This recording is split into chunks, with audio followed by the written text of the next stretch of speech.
성령이 오심으로라는 제목으로 말씀 함께 나누겠습니다. 여러분은 자신이 한 약속을 얼마나 잘 지키십니까? 저를 한번 보시죠.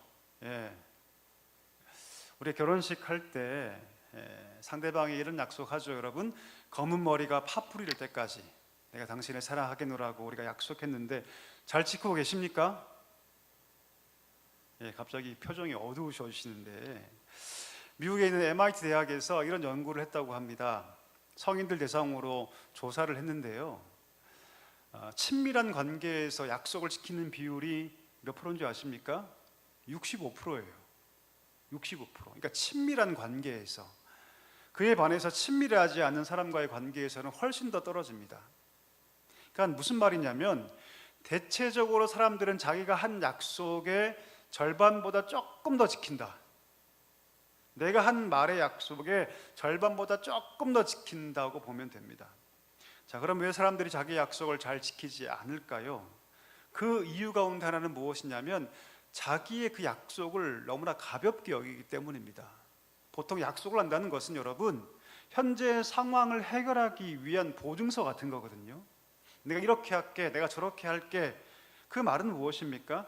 지금 내 앞에 있는 문제를 해결하기 위한 방법으로 사용한다는 것이죠. 문제는 무엇이냐면 가볍게 한다는 데 있습니다. 그리고 결국 이 문제를 해결하기 위해서 그냥 지키지 못할 약속을 하는 경우가 많다는 것이죠. 그러니까 여러분, 사람은 믿을 수 있는 존재입니까? 아닙니까?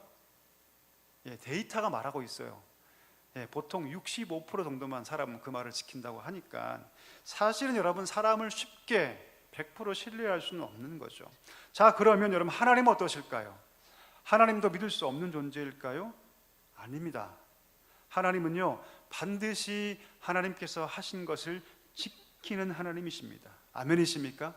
민수기 말씀으로 확인해 볼까요? 민수기 23장 19절 말씀 같이 읽겠습니다. 하나님은 사람이 아니시니 거짓말을 하지 않으시고 인생이 아니시니 후회가 없으시도다. 어찌 그 말씀하신 말을 행하지 않으시며 하신 말씀을 실행하지 않으시랴. 아멘. 하나님은 당신이 하신 말씀을 반드시 실행하십니다. 반드시 그 약속을 지키시죠. 창세기 15장 13절 14절에 보니까 하나님께서 아브라함에게 이렇게 말씀하시죠. 너의 자손이 계기되어서 이방에 400년 동안 종이 될 텐데, 이방인으로 섬기게 될 텐데, 그 후에는, 그 400년이 다 끝난 다음에는 그들이 나오게 될 것이다. 여러분, 400년이란 시간이 얼마나 긴 시간입니까? 만약 사람이었다면, 그 말을 한 대상이 사람이었다면 400년 동안 그 얘기를 다 잊어버렸을 겁니다. 그런데 하나님은요, 400년이란 긴 시간이 흘렀음에도 불구하고 하나님은 그 약속을 잃어버리지 않고 그 말씀하신 대로, 약속대로 그 이스라엘 백성들을 애굽 땅에서 인도해 내셨던 것이죠. 하나님은 여러분, 신실하게 그 약속을 지키는 분이십니다. 우리가 함께 보고 있는 사도행전에 보면 중요한 약속이 등장하죠. 제자들에게 내가 성령을 부어주겠다. 예수님께서 승천하실 때 당부하시죠. 절대로 이곳을 떠나지 말고 아버지께서 약속하신 성령이 올 테니, 몇 날이 못 되어서 너희 가운데 성령이 임하게 될 테니 떠나지 말라. 그리고 제자들은 그 말씀을 믿습니다. 적어도 120명은 믿어요. 그리고 약속하신 성령을 기다리며 그들은 뭐 합니까? 기도합니다. 그리고 기도하며 기다렸던 그대로 하나님께서 약속의 성령을 보내주셨던 것이죠. 오늘 그게 본문의 말씀입니다. 오순절이 되었죠. 여러분, 이스라엘 백성들에게 오순절은요, 너무나 중요한 절기입니다. 우리나라에도 중요한 절기가 있죠. 설날이 있고 또 추석이 있고, 그렇죠? 그와 똑같이 여러분, 이스라엘 백성들에게 중요한 절기 3개가 있는데, 첫 번째가 뭡니까? 유월절. 두 번째가 뭡니까? 오순절입니다. 마지막 세 번째가 장막절인데, 이 오순절은 여러분, 절기상으로 첫 번째 곡식을 하나님께 드리는 날이에요. 곡식을 하나님께 바쳐서 감사로 예배하는 절기가 뭡니까? 바로 이 오순절입니다. 그리고 유대인들은 전통적으로 이 오순절을 뭐로 여겼냐면, 과거에 모세가 그 시내산에 올라서 하나님께로부터 율법을 받은 날로 인식하고 있었습니다. 바로 그 오순절날 이 사건이 벌어졌던 것이죠. 예수님께서 부활하신 다음에 곧바로 승천하지 않으시죠. 대략 40일 동안 이 땅에 계시면서 모든 제자들에게 하나님 나라의 일들을 말씀하신 후에 승천했기 때문에 승천하신 이후에 대략 10일 동안, 열흘 동안 그들은 떠나지 않고 약속을 기다리며 성령을 보내주시기를 기다리며 그들은 기도하고 있었습니다. 그리고 오순절 날이 이르러서 그들이 한 곳에 모여 뜨겁게 기도하고 있을 때 거기에 하나님의 약속대로 성령께서 그들 위에 임하셨던 것이죠. 오늘 성령이 임하시는 장면을 묘사하고 있는데 여러분, 우리가 주위에서 볼 표현이 있습니다. 1절 볼까요? 1절에 보니까 어떤 표현이 있습니까? 오순절 날이 이미 이르매, 날이 이미 이르렀다라는 표현이 등장하죠. 여러분, 무슨 뜻일까요? 날이 이미 이르렀다, 그 말은 무슨 뜻이냐면 하나님께서 계획하신 날, 그냥 어쩌다가 성령이 임하신 것이 아니라 하나님께서 계획하고 하나님께서 마음먹으신 바로 그 날에 성령의 임재가 있었다는 것을 우리가 알 수 있습니다. 여러분, 이것은 굉장히 중요한 성경의 가르침이거든요. 갈라디아 4장 4절에 보니까 바울이 뭐라고 얘기하냐면 때가 참에 하나님께서 그 아들을 보내셨다. 때가 참에, 때가 찼다는 것은 무엇입니까? 하나님께서 이 땅 가운데 하나밖에 없는 독생자 예수 그리스도를 보내실 때를 정하시고 그 때가 다 만기되어서 하나님의 때에 예수 그리스도께서 이 땅 가운데 오셨다고 말하고 있는 것이죠. 여러분, 그렇죠. 하나님께서는요, 하나님의 때 일을 하십니다. 아멘이십니까? 우리의 때 일하시지 않아요. 내가 바라고 내가 희망하는 때 하나님께서 일을 하시는 것이 아니죠. 아무리 애굽에서 그들이 노예 생활을 하고 있다 할지라도, 모세의 힘이 아무리 강한다 할지라도, 모세가 뭔가 하고자 할 때 하나님께서 그 일을 하신 것이 아니라 하나님, 여러분, 하나님 때에 일을 하십니다. 하나님의 때에, 때가 차면 하나님께서 일을 하신다는 것이죠. 모든 일이 그렇습니다. 하나님께서 계획하시고 하나님께서 마음먹으신 바로 그때에 하나님 일을 하신다는 것이죠. 그러니 여러분, 우리는 뭐 해야 하겠습니까? 기도해야 합니다. 아멘. 기도하는 사람만이 하나님의 때를 경험할 수 있기 때문입니다. 기도하지 않으면 그냥 흘러가 버려요. 여러분, 기도하지 않으면 하나님의 그 역사를 경험하지 못합니다. 설령 하나님이 역사하신다 하더라도 기도하지 않으면 결코 하나님의 역사를 경험할 수 없습니다. 그러니 여러분, 우리는 하나님의 때를 기다리며 기도할 수 있어야 합니다. 오늘 제자들을 보십시오. 이 갈릴리 사람들, 하나님의 약속을 기다리며 그들은 경거망동하지 않습니다. 말씀하신 그대로 그들은 마가의 다락방에 모여서 기도했다는 것이죠. 기도하고 기다렸던 것이죠. 기다렸더니 하나님께서 하나님의 때에 오순절날 성령을 그들 가운데 보내주셨던 것이죠. 여러분, 우리 가운데 기다림의 믿음이 있기를 축복합니다. 인내의 믿음이 있기를 간절히 소망합니다. 기다림이 없이는 결코 하나님의 은혜와 하나님의 역사를 경험할 수 없다는 사실을 기억하며 여러분, 꼭 기다릴 수 있는 믿음을 가질 수 있기를 주의 이름으로 간절히 소망합니다. 성령이 임하셨습니다. 자, 오늘 본문에 보니까 여러분, 성령이 임하실 때 그 성령을 어떻게 여러분 표현하고 있냐면, 한번 따라 하실까요? 하늘로부터. 성령이 어디서부터? 하늘로부터. 이 말이 굉장히 중요합니다. 왜요? 하늘로부터 임한 성령이 지금 누구에게 임합니까? 땅에 있는 사람들에게 임했기 때문입니다. 땅의 사람들에게. 여러분, 갈릴리 사람들은요, 하나님의 약속을 기다렸지만 그들은 여전히 땅의 것에 관심이 있던 사람들이었습니다. 예수님 승천하실 때도 뭐라 말합니까? 주여, 하나님의 나라가 회복되는 것이 지금입니까?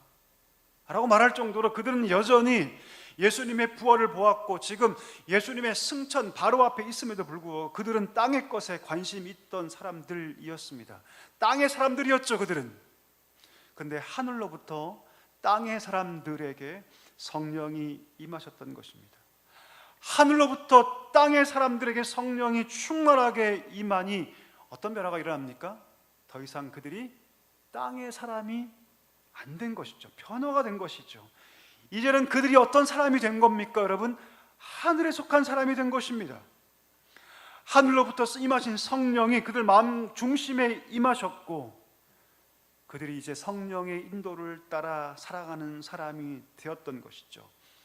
땅의 사람들이 하늘의 성령을 임하여 그들이 이제 하늘의 사람이 된 것입니다. 여러분, 땅에 속한 사람들의 특징이 무엇입니까? 땅에 속한 사람들의 특징이 무엇이냐면, 무엇을 어떻게 입을까, 어떻게 먹을까, 무엇을 입을까만 걱정합니다. 그러나 하늘에 속한 사람은 다르죠. 그는 무엇을 구합니까? 무엇을 먹을까, 마실까, 입을까를 염려하는 것이 아니라, 하늘에 속한 자들은 무엇을 염려하고 걱정하냐면 하나님의 나라를 걱정합니다. 하나님의 의를 구하며 살죠. 땅에 속한 사람들은요, 어떻게 하면 행복할 수 있을까? 어떻게 하면 내가 건강할 수 있을까? 어떻게 하면 내가 만족하며 살 수 있을까를 고민하며 관심 갖지만, 하늘에 속한 사람은 다릅니다. 어떻게 하면 내 삶을 통해서 하나님께 영광이 될 수 있을까? 이것에 더 깊은 관심을 기울이며 살아간다는 것이죠. 오늘 본문에 보니까 성령이 그들 가운데 임하여서 성령의 충만함을 받고 그들이 어떻게 변화됩니까? 하나님의 나라를 꿈꾸는 자들로 변화되기 시작합니다. 사람들을 정말 두려워했던 사람들 아닙니까? 방문을 꽁꽁 걸어 잠그고 혹시 자기의 정체가 발각될까 봐 두려워 떨던 사람들 아닙니까? 근데 그들이 여러분 담대하게 자신을 오픈하며 세상을 향하여 나아가기 시작합니다. 심지어 예수님께서 부활하셨음에도 불구하고 그들은 두려워했는데, 이제 그들은 여러분 두려워하지 않게 되었습니다. 과거에는 여러분 공회가 두려워서, 유대인들이 두려워서 조금도 아무것도 할 수 없던 그런 사람들인데, 사도행전 4장에 보니까 공회 앞에서 너희들이 무슨 권세로 이 일을 하느냐라고 저들이 물었을 때 뭐라고 얘기합니까? 천하 만국 가운데 구원받을 만한 이름이 없다, 예수 그리스도밖에 없다라고 그들은 선포했던 것이죠. 여러분, 오늘 이 변화는 우리에게 큰 질문을 던집니다. 어떤 질문입니까? 나는 지금 하늘에 속한 사람인가, 아니면 땅에 속한 사람인가? 우리 자신에게 한번 질문해 보기를 원합니다. 여러분, 나는 하늘에 속한 삶을 살고 있는가, 아니면 땅에 속한 삶을 살고 있는가? 예수를 믿는 신앙인이라고 하면서 여전히 땅에 속한 것만 추구하는 사람들이 너무나 많이 있습니다. 무엇을 먹을까, 무엇을 입을까, 무엇을 마실까만 걱정하며 세상 사람과 조금도 다름없이 살아가는 사람들이 얼마나 많이 있습니까? 만약 우리가 여러분 신앙인이라고 얘기하지만 여전히 땅의 것을 추구하며 살아간다면 우리 가운데 성령이 임해야 할 줄 믿습니다. 오늘 갈릴리 사람만이 아니라 우리 가운데 성령이 임하셔서 우리 또한 하늘의 사람으로 바뀌게 되어야 할 줄 믿습니다.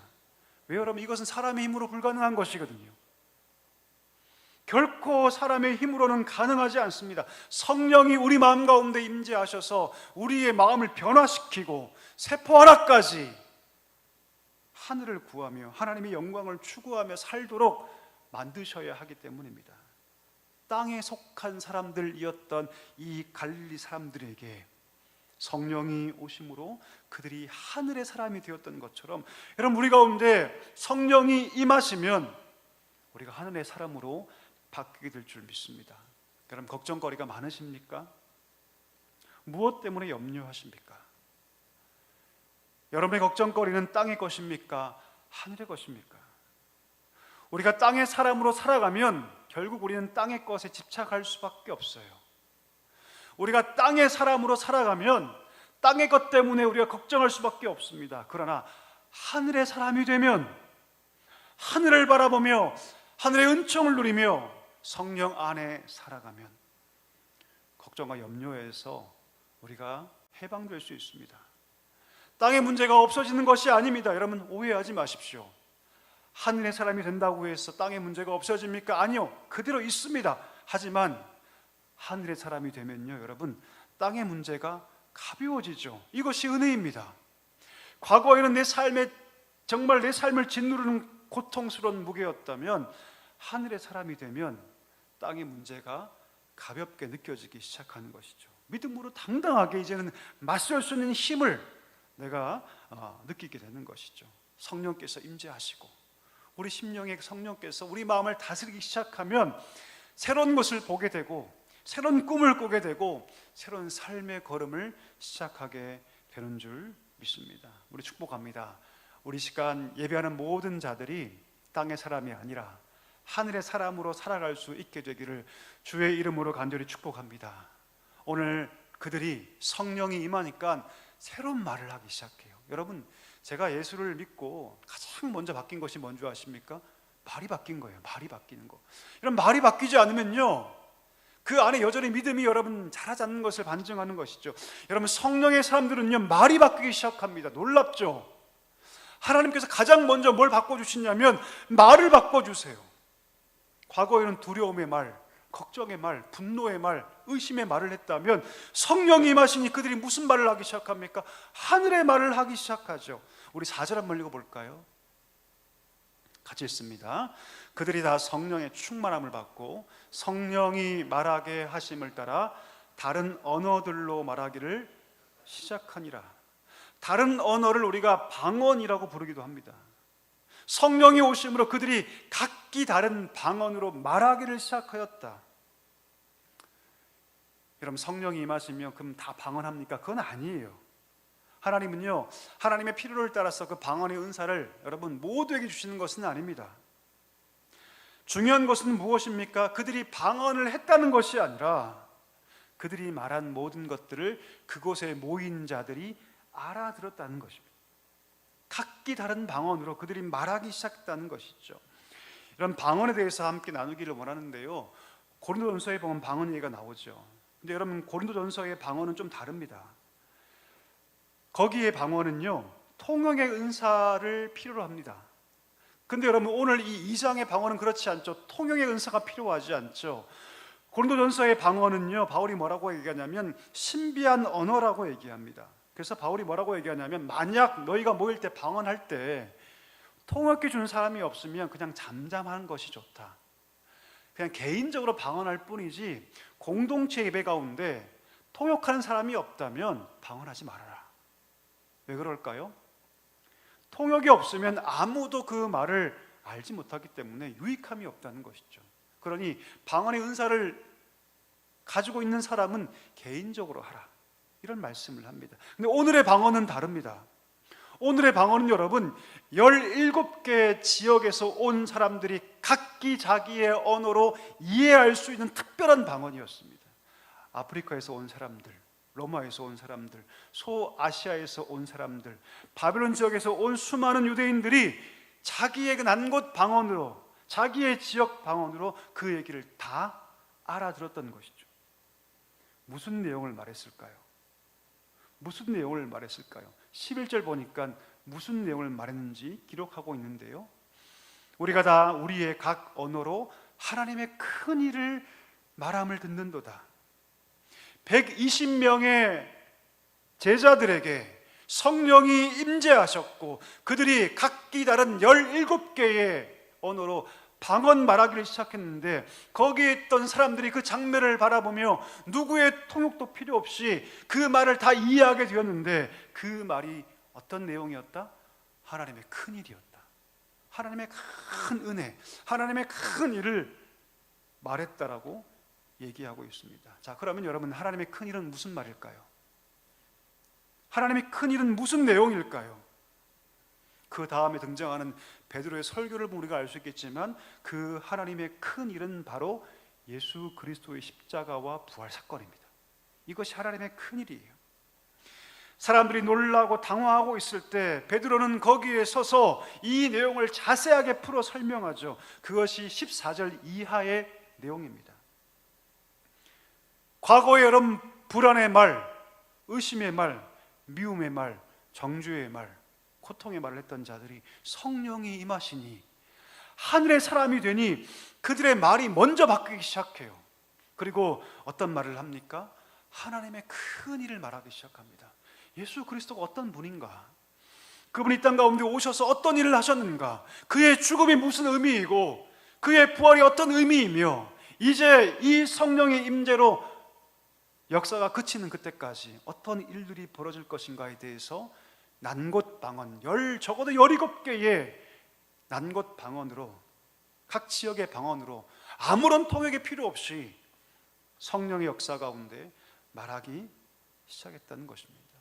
여러분, 제자들에게 십자가가 어떤 의미였을까요? 아마도 여러분 큰 트라우마였을 거예요. 생각해 보십시오. 3년을 따라다녔는데 예수님이 하루아침에 십자가에 처형당하십니다. 깊은 상처가 아니었을까요? 거리끼는 것이 아니었을까요? 예수님을 잡아 죽였던 유대인들에게도 그것은 결코 유쾌한 일이 아닙니다. 근데 그들에게 십자가에 대해서, 그 비밀에 대해서 성령의 능력 가운데 난곳 방언으로 17개 이상의 언어로 그들은 하나님의 큰 일을 말했던 것이죠. 담대하게 되었습니다. 두려워하지 않게 되었습니다. 하나님의 위대한 일들을 각곳 방언으로 선포하고 있었던 것이죠. 이게 여러분 하늘 사람의 특징입니다. 여러분, 우린 종종 신앙을 자기 이익의 도구로 쓰려는 유혹을 많이 받습니다. 어떻습니까, 여러분? 여러분, 왜 예수를 믿으십니까? 우리 한번 물어볼까요? 여러분, 예수를 왜 믿으십니까? 왜 신앙을 갖고 계시죠? 혹시 그 깊은 기저에 하나님 때문이 아니라 나 때문이지 않습니까? 많은 자들이 여러분 신앙을 자기 이익의 도구로 쓰려는 사람들이 많이 있습니다. 물론 여러분 신앙에 깊지가 않은 초신자일 경우에 그것이 당연할 수 있습니다. 교회 가면 좋은 사람 만날 수 있고, 교회 가면 내 몸과 마음이 치유받고, 교회 가면 평안을 누리고, 교회 가면 병고침을 받고, 교회 가면 어떤 분들은 장사가 잘 되고, 교회 가면 어떤 사람들은 사업이 잘 되고, 그런 마음으로 신앙생활 시작할 수 있습니다. 신앙을 가지고 있지만 아직은 걸음마 단계이기 때문에 그럴 수 있어요. 하지만 거기에 머물러서는 절대 안 됩니다. 이것을 기억해야 합니다. 땅에 속한 사람으로 영원히 살 수 없습니다. 땅에 속한 사람으로 영원히 살 수 없어요. 하나님은 오늘 우리에게 뭐라 말씀하시냐면, 땅에 속한 사람의 그 옷을 다 벗어버리고 내가 너희에게 성령을 보내줄 테니 하늘에 속한 사람으로 살아가라고 말씀하고 있다는 것이죠. 그 척도가 뭡니까? 성령의 임재예요, 여러분. 성령이 임하시지 않으면 그게 불가능하거든요.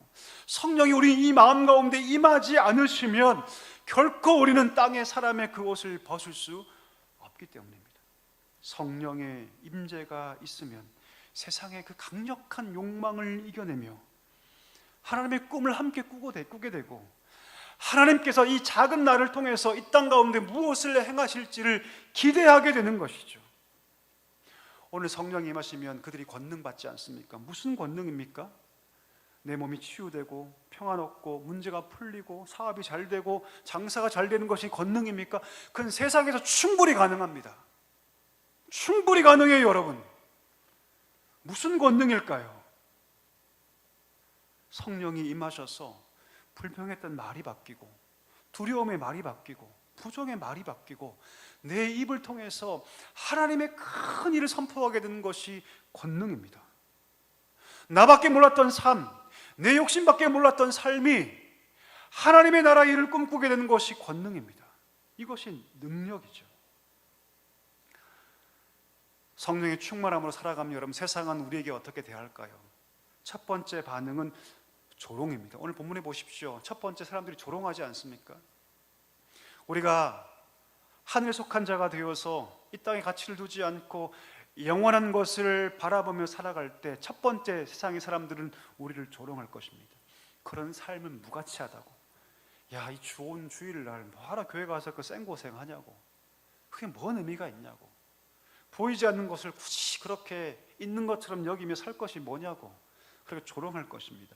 하지만 성령이 임한 자들은요, 그런 조롱을 이길 수 있습니다. 왜요? 성령께서 우리 마음 가운데 확신을 심어주시고 담대하게 그 모든 조롱을 이길 수 있는 힘을 우리 가운데 주실 것이기 때문입니다. 그럼 조롱만 있을까요? 아니요, 그렇지 않습니다. 우리가 하늘의 사람으로 살아갈 때, 하늘에 속한 삶을 추구하며 살아갈 때 두 번째 세상의 반응은 무엇입니까? 놀람입니다. 놀라는 것이죠. 성령의 충만한 삶을 살아갈 때 그들은 우리를 바라보면서 어떻게 저렇게 살 수 있을까? 놀라게 될 것입니다. 그 놀람이 무엇으로 바뀐 줄 아세요, 여러분? 영혼의 울림으로 바뀝니다. 그 놀람이 영혼의 울림으로 바뀌고, 영혼의 울림이 반복되면 그들이 우리를 통해서 주께 나오게 되는 줄 믿습니다. 영혼의 울림은 여러분 성령의 능력으로만 가능합니다. 우리 힘으로가 아니라 우리 가운데 계신 성령께서 우리를 사용하여 주셔서, 우리 삶을 사용하여 주시고, 우리의 입술의 말을 사용해 주셔서 나를 아는 자들에게 거룩한 울림을 일으키시고 그들이 주께 돌아오는 놀라운 역사를 행하게 하시는 것이죠. 말씀을 정리하기를 원합니다. 여러분, 어떤 삶을 추구하고 계십니까? 어떤 삶을 꿈꾸고 계십니까? 여러분의 꿈은, 여러분의 추구하는 삶은 땅의 것입니까? 아니면 하늘의 것입니까? 우린 누구입니까? 어떤 삶을 살아가야 합니까? 오늘 지독히도 땅의 사람들이었던 이 갈릴리 사람들에게 성령이 임재하셔서 성령께서 그들을 하늘의 사람으로 바꾸셨듯이 축복합니다. 우리에게 성령이 임하셔서 우리 또한 하늘의 사람으로 살아갈 수 있게 되기를 주의 이름으로 축원합니다. 성령의 권능을 받아서 우리가 땅에 속한 사람으로 사는 것이 아니라 우리 모두가 진정 하늘에 속한 자로 살아갈 수 있게 되기를 주의 이름으로 간절히 소망합니다. 세상의 조롱에 흔들리지 아니하며 거룩한 울림을 세상에 나타낼 수 있는 우리 복된 성도님들 될 수 있기를 주의 이름으로 간절히 축복합니다.